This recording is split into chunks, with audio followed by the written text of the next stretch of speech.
los soldados y las ideas. Veamos a los soldados, lancemos mensajes a los soldados.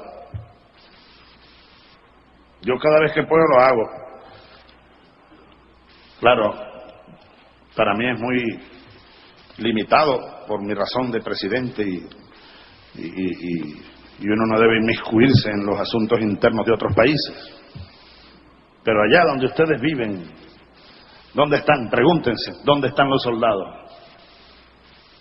Siempre hay amigos, conocidos, familiares.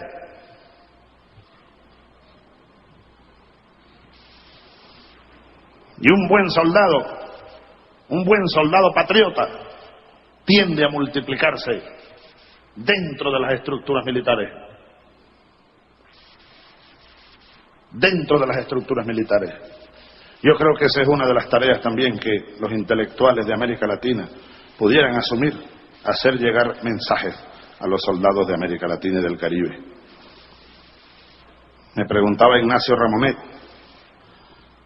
hace unos días, mire, que por aquí en un libro dice algunas personas que escriben sobre usted, que cuando usted entró a la Academia Militar de Caracas en 1971, llevaba bajo el brazo el libro del Che Guevara, el libro aquel que se llamó el libro Verde Olivo, un manual del Che Guevara. Yo le dije, no, eso no es verdad. Lo que sí es verdad es que yo entré a la Academia Militar sin ningún libro bajo el brazo, o sin algún libro bajo el brazo, y menos el del Che Guevara. Pero lo que sí es cierto es que cuando salí de la Academia Militar, salí con el libro del Che Guevara bajo el brazo. Salí con el libro del Che Guevara. ¿Y por qué? Ideas. Este hombre que está aquí, sin saberlo, desde entonces contribuyó mucho a eso. Allende, con su casco y su fusil y su inmolación, sin saberlo, contribuyó mucho a eso. Velasco Alvarado, con su plan Inca, sin saberlo, contribuyó mucho a eso. Omar Torrijos, sin saberlo, contribuyó mucho a eso, con sus discursos, con sus libros que me llegaban, que nos llegaban por distintas vías. Un hijo de Torrijos estudió aquí, yo era pitcher y él que echaba en el juego de béisbol, después se mató en Panamá lamentablemente. Al Perú yo fui a un viaje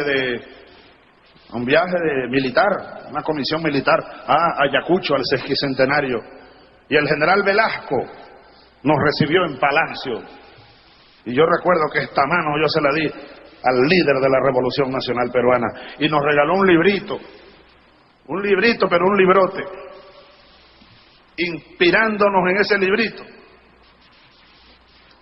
Aquí mandamos a editar, años después, en el mismo formato, nuestra Constitución. Era un libro como este.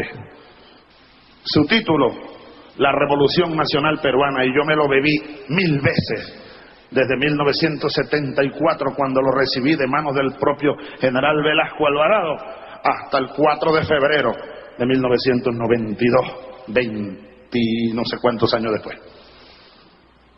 Soldados. A eso contribuyeron Alfredo Maneiro, viejo guerrillero venezolano, ya muerto. Escritos, contribuyeron tus programas los domingos, José Vicente Hoy. Ideas, contribuyó Bolívar con sus discursos, los libros, pues, contribuyó Simón Rodríguez, contribuyó infinitamente el gran pirata del Caribe, al que saludo desde aquí con el corazón, Howard Yu Fidel. El gran pirata contribuyó sin saberlo o sabiéndolo, con sus discursos, con su ejemplo, con su palabra. Les voy a decir, cuando derrocaron a Allende y mataron a Allende, era septiembre 11 de aquel año 73. A los pocos días estábamos nosotros en unas montañas por aquí en las afueras de Caracas, con esos nuevos, donde estaba tu hijo, Pepe, haciendo entrenamiento militar elemental y básico. Y teníamos un radio, unos viejos radios gringos llamados GRC9. Eran radios aquellos de tubos. Pero en las noches nosotros oíamos música. Uno calibraba, había que calibrarlo. Y buscábamos música. Y de repente buscábamos también noticias. Y de repente oímos, estaba hablando Fidel Castro. Fidel, cuando mataron a Allende, me contó después que estaba por la India, una cena con Indira Gandhi esa noche. Pero luego, a los pocos días, regresó a La Habana y dio un discurso. Y hay una frase de Fidel que fue oída por aquel grupo, no éramos más de 8 o 9, que nos reuníamos en esa montaña por las noches, después que se acostaban los demás a conversar. Los que fumaban a fumarse un cigarrillo, faltando a los reglamentos, ¿no? O a tomarse un café, o a conversar. Fuimos haciendo las primeras células, los primeros grupos de muchachos. De ahí fue surgiendo el movimiento bolivariano. Ahí en esa escuela militar. Yo recuerdo, y los que oímos aquella noche, aquella frase, a la mayoría nunca se nos ha olvidado, a mí nunca se me va a olvidar. Hasta el tono de la voz de Fidel lo recuerdo. Si cada trabajador, si cada obrero hubiera tenido un fusil en sus manos, el golpe fascista chileno no se da. Eso lo dijo Fidel, y lo oí yo en una montaña. Yo tenía 17 años. El artillero de las ideas. Sean ustedes, síganlo siendo, y no olviden meter en la mira de su aparato de tiro, de ideas, a los soldados de este continente, que son parte de este pueblo, de los pueblos de este continente, solo que fueron siempre, o muchas veces, manipulados y utilizados contra sus propios pueblos. Pero ahí por dentro hay alma, hay fibra de indio, de negro, de blanco, de la mezcla que somos nosotros.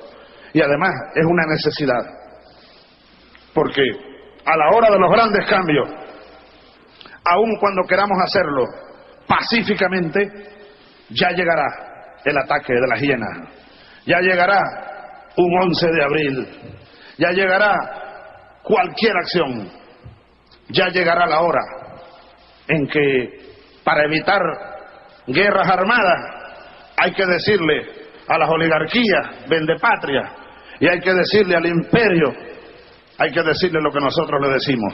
Así lo creo.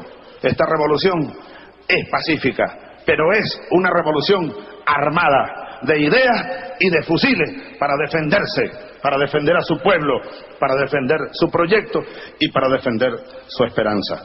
Vean ustedes que fui muy breve. 5 minutos nada más hablé.